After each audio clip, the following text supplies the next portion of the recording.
Merci. Voilà, bonjour, Oui. Pierre-André Bonnet. Putain, c'est un peu fort. J'avais juste une question très pratique sur l'organisation du travail des infirmiers Sésame. Donc si je compte bien, vous comptez un infirmier pour 300 patients dans la file active de patients inclus, c'est ça? Parce que vous incluez 800 à 1000... Enfin, c'est juste pour comprendre le dispositif. Et en gros, quel est le rôle vraiment en détail de ces infirmiers Sésame dans l'implantation du dispositif? Je ne sais pas si ça marche. Oui, ça marche. Merci pour cette question. Je propose que dans un prochain congrès, ça soit les infirmiers Sésame aussi qui viendront peut-être parler de leur pratique. En tout cas, l'idée, ils sont très très actifs. Enfin, ils sont très centrales donc dans la prise en charge, c'est-à-dire qu'à partir du moment où le patient est adressé, par exemple dans la première phase, ils vont voir le patient tous les 15 jours, voire avant s'il y a besoin, puis après en espaçant. Donc à partir du moment où ils sont impliqués dans une prise en charge, ils vont donner ce qu'il faut pour la prise en charge. Donc ça veut dire que ça ne peut pas être 300 d'emblée. Évidemment, il y aura un adressage et quand l'infirmier c'est plus possible de lui adresser de patients, après il y aura des sorties évidemment, l'infirmier reprendra. Mais donc il y aura un moment, il ne pourra pas prendre 300 patients effectivement en même temps.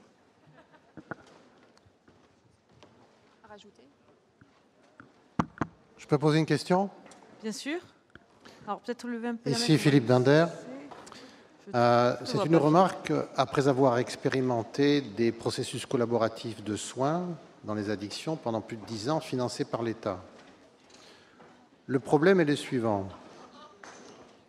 Soit on aide les médecins à augmenter tous un peu la capacité à faire du lien avec la psychiatrie et à eux-mêmes faire un début de psychothérapie, soit on investit de l'argent sur des processus collaboratifs qui coûtent cher, qui marchent bien, qui sont efficaces, avec très peu de médecins finalement qui s'investissent, même si on les paye. Et ça, je trouve, il y a un mur de verre, un plafond de verre où la motivation des confrères est limitée lorsqu'on déclenche un processus comme ça. Merci. Je laisse répondre à Marie-Hélène. Alors, je vais dire juste un mot sur Sésame parce que j'ai la chance dans les Yvelines qu'on soit un site d'implémentation expérimentale de ce dispositif et dont la maison de santé où j'exerce. Et c'est vrai que quand on nous a présenté ce dispositif, moi, care manager, un dispositif de plus, des expériences et tout, moi, ça me donnait des boutons. Enfin, franchement, c'était non. Par contre, j'ai compris assez rapidement que, en fait, pour ceux qui connaissent, c'est vraiment azalé. C'est-à-dire que c'est un professionnel, donc en l'occurrence une infirmière ou un infirmier, ce qui est un petit peu différent du modèle anglo-saxon, c'est des care managers avec beaucoup de protocoles, etc. L'intérêt que ça soit un infirmier ayant une expérience en psychiatrie, parce que ça fait partie du recrutement, c'est donc un professionnel expérimenté qui est à côté de nous pour nous aider à prendre en soin ces patients. Donc c'est un modèle qu'on connaît, c'est-à-dire la proximité, la facilité, la souplesse, le pragmatisme du modèle azalé. Et là, c'est un peu pareil. Il y a en plus une supervision par un psychiatre, ce qui peut quand même ce qui peut être logique, parce qu'il y a quand même... Enfin voilà, c'est une différence. Moi, franchement, je pense, avec tout ce que j'ai vu, je crois énormément à ce dispositif. Et surtout, je pense que l'enjeu, et c'est pour ça qu'il faut vraiment qu'il y ait un projet de recherche et qui montre vraiment que ça va marcher, qu'au-delà des 4 MSP de 4 sites, ça puisse effectivement se déployer largement auprès des médecins généralistes, via leur lieu d'exercice, peut-être via les CPTS. Demain, peut-être qu'on aura des infirmiers Sésame, plusieurs dans les CPTS auprès des médecins généralistes. L'idée, c'est vraiment que ça passe dans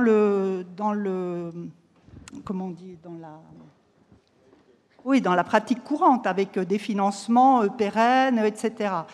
Et c'est vraiment l'idée. Alors, il y a le projet de recherche pour montrer que ça marche et dans quelles conditions ça marche, quelle satisfaction pour les professionnels, quelle efficacité et satisfaction pour les patients. Donc ça, c'est très important.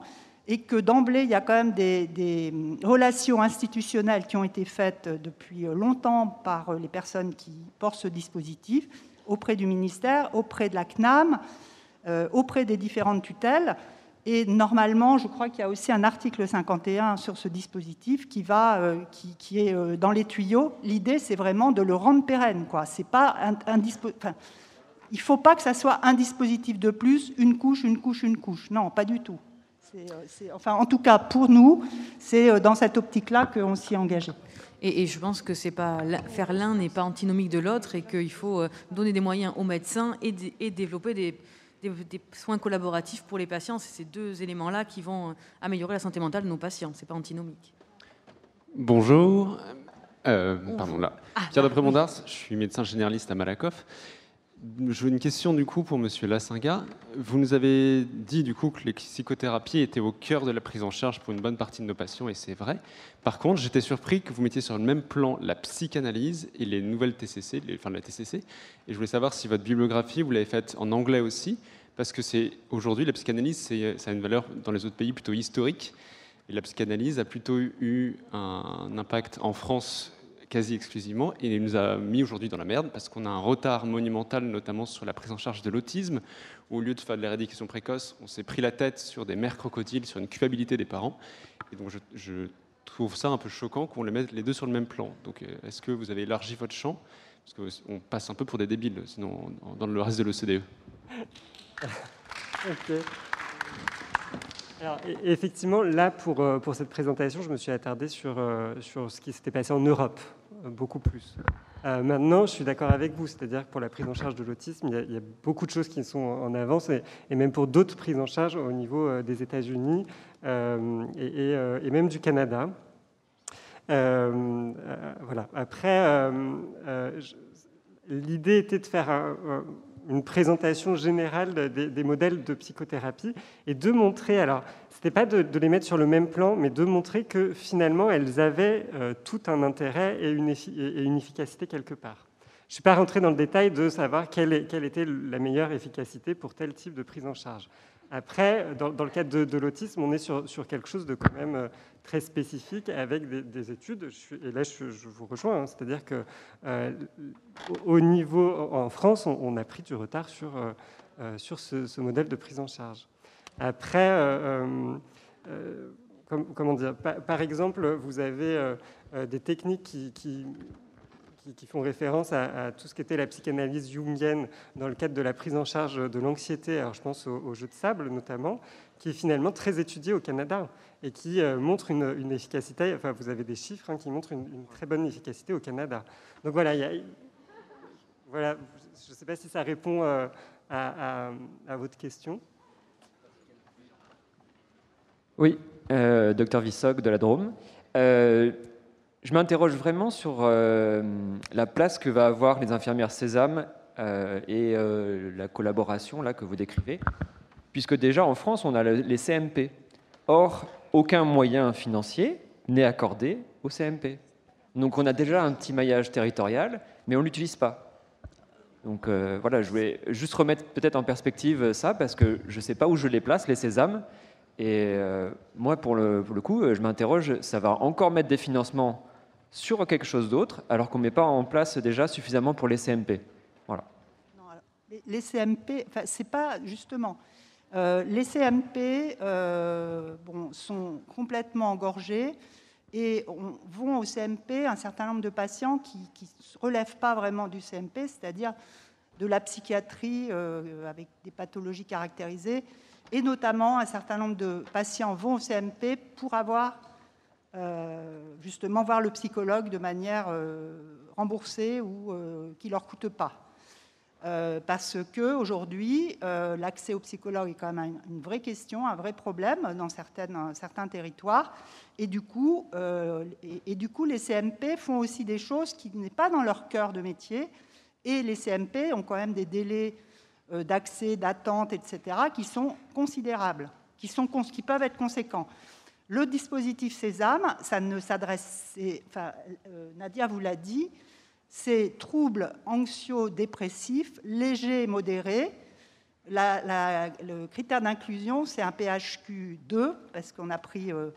L'idée, c'était que ça soit extrêmement simple pour les médecins généralistes et qu'ils n'aient pas des kilos de grilles et des lignes de grilles à remplir, mais qu'on puisse quand même coter, avoir quand même une estimation chiffrée de là où était le patient, alors que c'est vrai que l'impression clinique, la connaissance qu'on a du patient, on voit bien les patients qui relèvent d'un soutien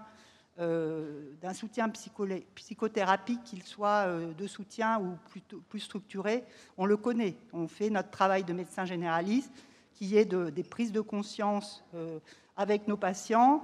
Ils n'ont pas forcément envie d'aller voir le psy quelque chose, mais par contre, on sent bien qu'ils ont besoin d'être aidés par nous, certes, mais nous, notre temps est compté. Et l'intérêt de l'infirmier Sésame, c'est qu'il a un temps d'évaluation qui est relativement important pour les patients qu'on inclut, nous, avec un truc extrêmement simple, PHQ2, donc supérieur à 3, avec des critères d'exclusion, à savoir les pathologies psychiatriques caractérisées sont exclues. Donc à partir du moment où le patient est inclus dans le dispositif, il y a un temps d'évaluation assez important, donc avec un recueil de tous les éléments, et après, mise en place d'un soutien rapproché et plus ou moins rapproché et qui dure plus ou moins selon l'évolution du patient. Donc, dans notre MSP, on a maintenant inclus une 50aine de patients. On a fait un retour, alors c'est très court, on reviendra peut-être dans quelques temps. Franchement, c'est vraiment très, très intéressant, et pour les professionnels qui sont contents, qui sont satisfaits, et pour les patients où on voit déjà quand même des résultats. Alors, ce n'est pas des pathologies sévères, mais c'est des gens qui ont besoin qu'on les aide. Voilà. Est-ce que Nadia va compléter peut-être sur l'aspect CMP ? Oui, juste parce que comme dans le service, je suis chef de service d'un service où il y a un CMP, un dispositif de soins partagés et un psychiatre qui suit l'expérimentation Sésame. Et donc, c'est très différent. C'est vrai que les CMP, comme vous le dites tout à fait, on leur a donné des missions très, très vastes de prévention, de soins, des troubles mentaux fréquents, des troubles mentaux sévères. Et du coup, ils n'y arrivent pas. Les équipes de CMP n'arrivent pas à mener à bien toutes ces missions. Et c'est vrai que les troubles mentaux fréquents, du coup, souvent, sont un petit peu... ne peuvent pas être pris en charge par les équipes pluriprofessionnelles, assistantes sociales, enfin toutes les équipes des CMP. Donc ils sont moins bien placés pour prendre en charge ces troubles mentaux fréquents et donc il y a, je pense, selon mon opinion, après c'est une décision très très importante, c'est un enjeu important, mais il y a de la place pour différents soins. Et quand il y a des soins qui sont différents, on soigne mieux. En tout cas, c'est aussi ce qui est montré pour aussi ces troubles mentaux fréquents. Oui, alors du coup, c'est quel financement qu'auront les Sésames et puis cet exercice coordonné? Parce que les CMP, ils ont les financements, c'est juste qu'on n'y met pas assez. Enfin, du coup, on a déjà les équipes, on a déjà les moyens, mais on manque de personnel, on manque de financement dessus. Et pour moi, c'est juste rajouter un feuillage encore. L'idée, c'est pas de prendre, bien sûr, des moyens au CMP, c'est de rajouter des moyens pour les troubles mentaux fréquents. Mais après, je suis d'accord avec vous, il faut aussi pouvoir donner des moyens au CMP. Travailler.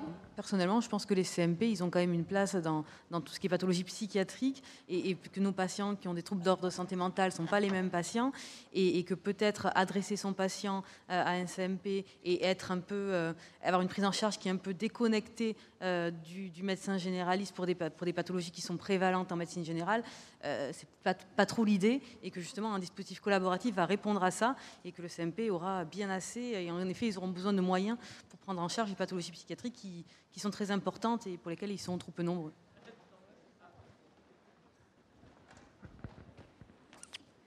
La dernière question, et après on sera obligé de Bonjour, c'est Séverine Broline à Plonéon-Lanverne. En fait, la question, c'est du coup un infirmier Sésame. Est-ce que c'est un infirmier en pratique avancée?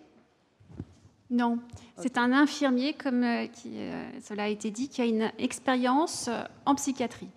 Pourquoi on n'a pas pris un infirmier de pratique avancée? Parce que, la question s'est posée. Là, actuellement, il y a une grande réflexion, notamment en psychiatrie, sur les places de chacun. Un infirmier en pratique avancée, il peut faire des prescriptions. Et donc, pour la place par rapport aux soins partagés, pour garder la place du médecin généraliste, ce n'est pas un infirmier en pratique avancée, mais un infirmier ayant une expérience en psychiatrie. Et la place de l'infirmier en pratique avancée, du coup, aujourd'hui, en santé mentale? Là, il a une place, notamment dans les CMP, par exemple, en addictologie dans l'Exapa, mais c'est pas la même chose que les soins collaboratifs. C'est un infirmier qui a une expérience en psychiatrie. Okay. Juste pour bien voir la cible, on a donné des chiffres tout à l'heure sur les troubles anxio-dépressifs, les troubles d'adaptation qui sont notre lot quotidien en médecine générale. Vous n'envoyez pas tout le monde au CMP ou au psychiatre. Vous avez des gens que vous accompagnez, mais que là, on ne peut pas forcément le faire pour des manques de temps, etc. Et ça permet de donner plus de qualité, plus de temps pour ces patients-là qui, avec quelques séances, peuvent aller nettement mieux. Je veux dire, sans qu'ils aient besoin, ils ne sont pas psychiatriques. Ça peut arriver à chacun d'entre nous. Je pense qu'on va clore là les débats. Je vous remercie beaucoup pour vos questions. Je remercie beaucoup les intervenants qui ont accepté de venir et de partager leur présentation avec nous. Et on fera peut-être un bilan de Sésame plus tard et des dispositifs collaboratifs dans quelques années. Merci beaucoup.